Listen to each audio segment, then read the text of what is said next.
Welcome to Succession Stories. I'm Laurie Barkman. As an exit value planning and M&A advisor, I call myself the Business Transition Sherpa. This podcast guides entrepreneurs from transition to transaction, from building value in your business to letting go. What do I do when I'm not hosting a podcast? I work with owners to maximize business value with my firm, Small.Big. And as a certified mergers and acquisitions advisor with Stony Hill, I guide you through the complex process of selling your company. Tune into Succession Stories for weekly insights to reward your hard work and avoid succession regrets. Hit subscribe wherever you listen to podcasts and sign up for our newsletter at successionstories.com. Here's to your success. Is this the year to sell your company? Don't leave your exit to chance. Stony Hill Advisors works with entrepreneurs like you to get ready for what may be the biggest transaction of your life. Learn what your business is worth by visiting stonyhilladvisors.com/podcast. Nana Bonsu is the founder of an exit planning advisory firm, Infinite Horizons. We met because we are both certified value builder advisors and have a passion for podcasting. I was recently a guest on his show, Build Value by Choice, and encourage you to give Nana's show a listen as well. Podcasters like Nana bring you great content at no charge, and we appreciate when you subscribe and share the show. Nana and I had a great conversation about transferability. Oftentimes, the biggest obstacle you may face to exiting your company in the future. We also talked about common misconceptions about exit value planning and how you can protect business value in both the short and long term. Enjoy my conversation about making your business more transferable to maximize value with Nana Bonsu. Nana Bonsu, welcome to Succession Stories. I'm so excited to talk to you today because it's always great to speak to someone who's reading off the same song sheet. And you and I are both certified value builder advisors, and that's how we got connected. And I'm looking forward to our conversation about transferability and how we help business owners create a more transferable, valuable company. So welcome. Thank you. Thanks for having me, Laurie. Why don't we start with you? Can you share a little bit about your background and how you got started as an advisor to business owners? So back in 2020, during the COVID pandemic, that's when I was a little bit stressed. So I, just from having worked in a big company and having through that, my engineering background, I had supported M&A from acquiring different businesses. I realized that I did, and also having either founded or co-founded a couple of businesses, that was where my biggest calling was. So in looking around, I got hooked up with Mind Valley, and then through that got hooked up with Dr. Wadley, and then through that got hooked up with another advisor who helped me do some research. And I came across Value Builder. And the reason why I like the Value Builder system was because my previous experience had to build frameworks from scratch, whereas the Value Builder system actually had a system that was able to help an advisor build a marketing and sales system. So that to me was the big multiplier, not to mention that it was proven thousands of businesses had used the system to actually develop value. So in talking to them and in talking to other advisors who had been through the system and in applying my previous business, using the system and the methodology to my previous business, it just seemed to work. So that is what attracted me. I decided to give it a trial run, and I went ahead and got certified, and that's been my journey. I did a couple of pilots with a couple of people. They liked it. They did well. And so I decided to, keep it going. Great. That's awesome. So you had a career transition of your own. So the topic of transitions is probably close to your heart. And that's something we talk about a lot on my show. And when I was a guest on your show, which I appreciated, and we should let everybody know that you have a podcast called Build Value by Choice. And what we do together, I think, is have a great conversation now about what is this topic about value building? What does this mean to a business owner?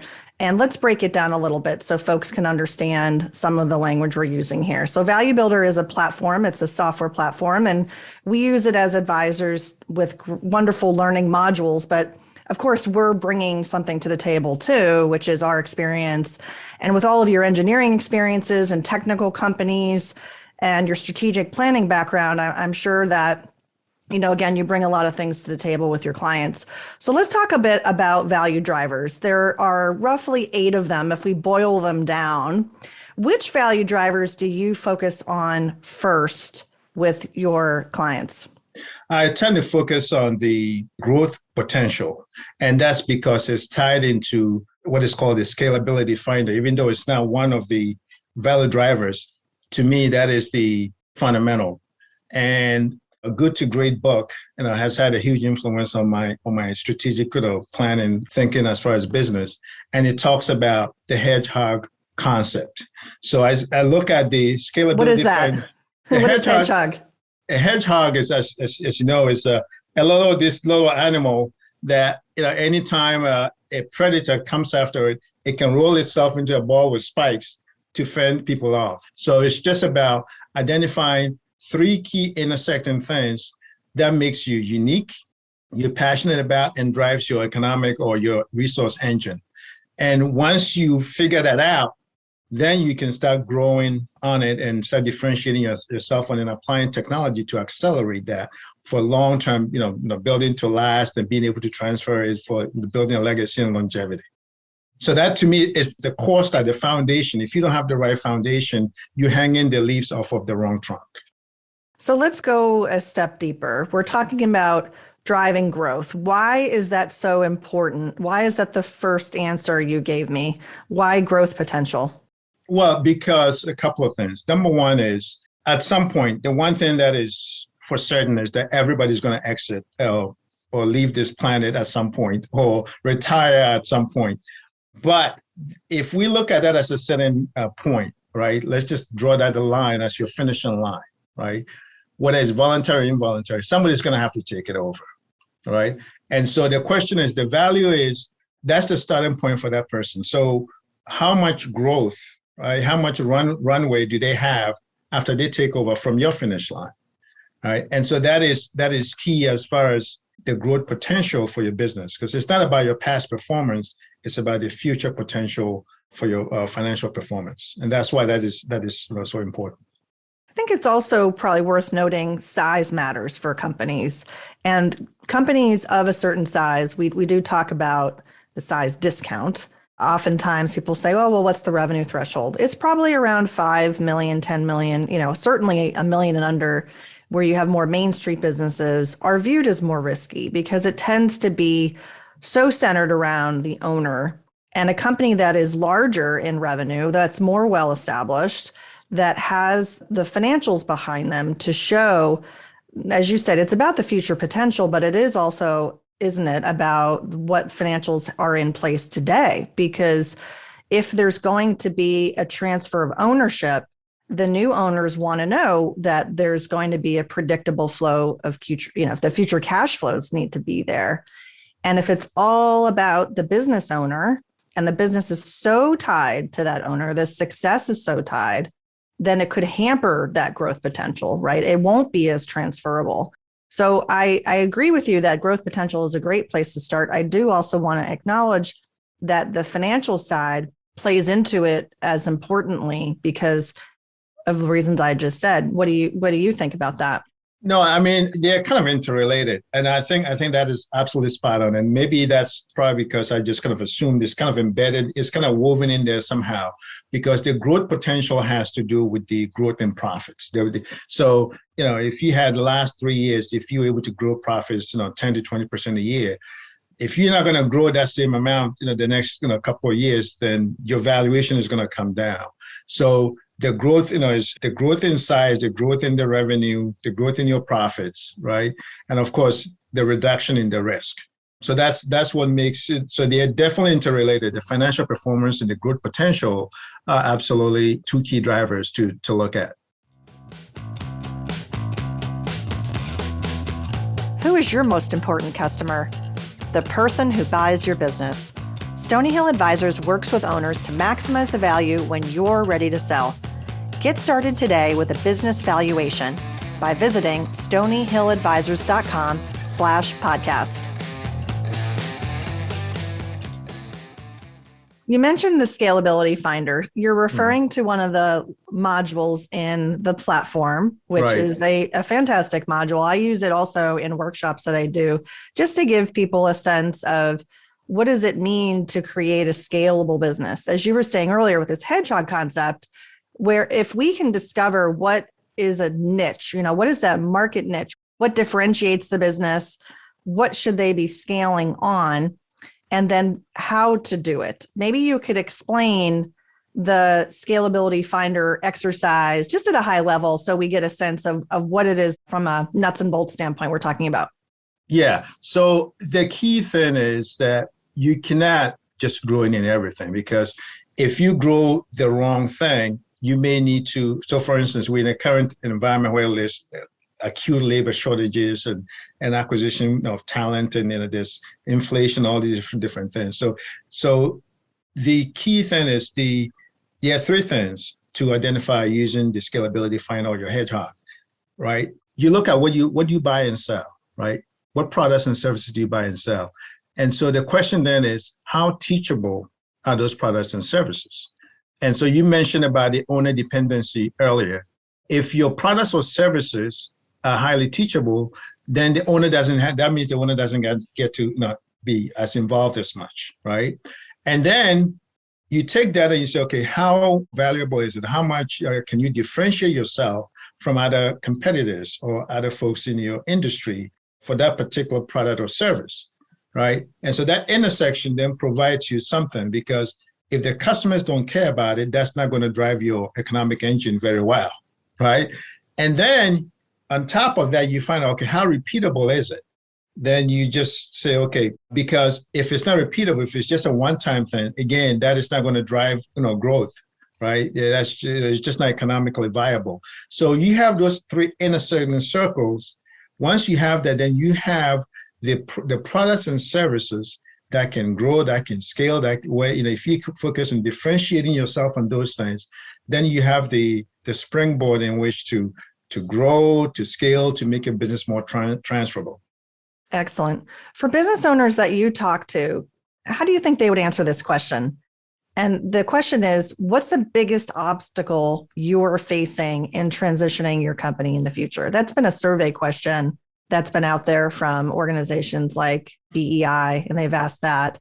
And I know the answer generally, but I'm curious to hear what your conversations sound like.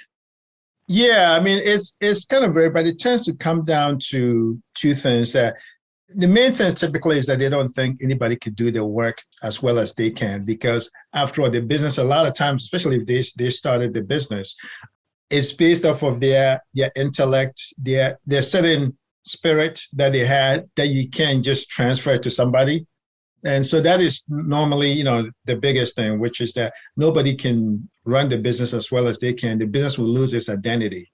But a lot of times, I think it also has to do with, it's not said, but when you peel the onion, a lot of times it has to do with fears also, the fear of what's next. Because if the business was their calling, right, what's their next calling after that? Right? So that is unstated, but a lot of times that's when if you peel the onion, sometimes that's what it comes down to. But they tend to think that nobody can do it as well as they can, because the identity and the spirit is embodied in that business. Well, I was going to ask you another question, but I think you've sort of answered it, because the question was going to be, what's the number one myth or misconception that business owners might have about exit planning? And I think I would guess you'd probably answer the same thing, which is that that no one can do what they're doing in their business. How do you coach them out of it? Well, I mean, I think a couple of things. The way to coach them out of it is, number one, try to get them to have other interests. And so the draw to do something else, right, gives them the motivation to be able to transfer as much of it as possible. Bring people along, bring somebody, a succession plan, in this case, some kind of succession plan, even if it's not formal, mentor somebody who can at least do it as well as possible, up to maybe 90%, 95%, right? Where the owner doesn't have to be there as much. And so that is, so it's about systematizing your business. That's the number one thing that I coach them on, it, systematizing it. Do you work with any particular types of companies in certain industries or size? Yeah, I mean, I tend to focus on companies generating $10 million in annual revenues or less. And because of my background in IT and financial services, I tend to work in those industries, and I've also worked with e-commerce, e-commerce people. That fascinates me. Of course, not to mention educational technology companies. So those Gotcha. are the That's a nice four. mix. Yeah. So there's Yeah, some services in there, products. yeah. And if a business owner is listening and they want to get started, what would be the three things that you would say they should start doing in the next 3 months? If they want to get started doing what exactly? If they want to get started, they want to learn about exit planning or they want to think about their business transition, maybe what are some of the key questions they should be pondering today? Right. So great question. So there are a couple of things. It's about the journey. It's about the phases. The one thing that they need to understand is that the transition or the transfer phase, they want to go out on their own terms, right? It can't just be, okay, yes, the exit plan, the transition plan. Because so the other myth is a lot of times the exit plan, the term exit or the word exit sometimes connotes that like death or something, right? So it's exit planning is not about your life after death, right? It's actually about your life on earth right now. And so you have to think about, number one, the first thing you need to think about is what options, how would you like, begin with the end in mind, right? Like Stephen Covey says, what options, and understand what options you have. Because a lot of time business owners, they just only think of one or two options, right? So they need to educate themselves by identifying somebody, an advisor, somebody who can help them understand what options are on the table for them. And then once they identify those options, they can pick, in ranking order, which ones appeal to them. And then once they do that, then they can then work with an advisor, right? It could be the same. It could be a wealth management advisor. They could have a team. He could have a team, or he or she could have a team, and identify how much money, if they were to either retire or go do something else, right, is going to be enough to fund their lifestyle, right? Once they have that number, then they need to then identify what are then. So that's the second. The third thing is how much is their business worth? Is the worth of their business enough to cover their financial requirement to fund their lifestyle? And then if there's a gap, that's when they need to then, the fourth one would be how did they build up that business value? And that's when they talk to somebody like you or me. Or it could be the same person helping them with the exit planning as well. Excellent. Excellent. Couple of fun questions for you, because I know you live in Maryland, but I'm guessing you're not originally from Maryland. Where are you from originally? So my background, so originally born in New York, but raised in Ghana, where my grandparents are from. So I've kind of lived all over the place. So I'm kind of like a military child. So yeah, New York City by birth, raised in Ghana. I lived in a couple of different states, but lived in Maryland like continuously since '97. So that would be about 25 years now. Excellent. Excellent. Yeah. And when you're not working, what keeps you busy? Interesting. So a couple of things. I like watching sports. I'm into soccer. I watch all kinds of sports. I used to watch all kinds of sports, but what keeps me busy is sports.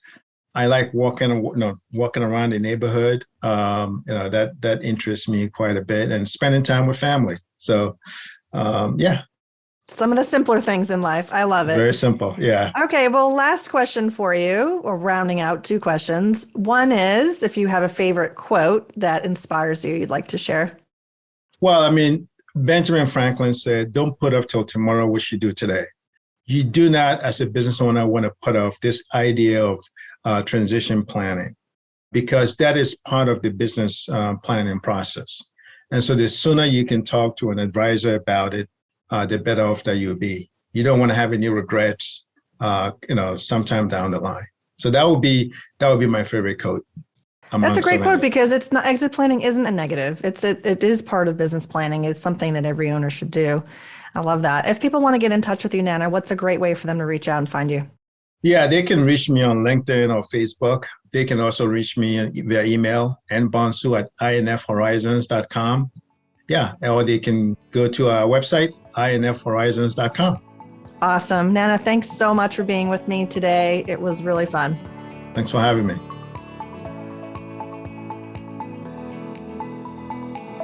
My objective is for you to have a lucrative and successful succession.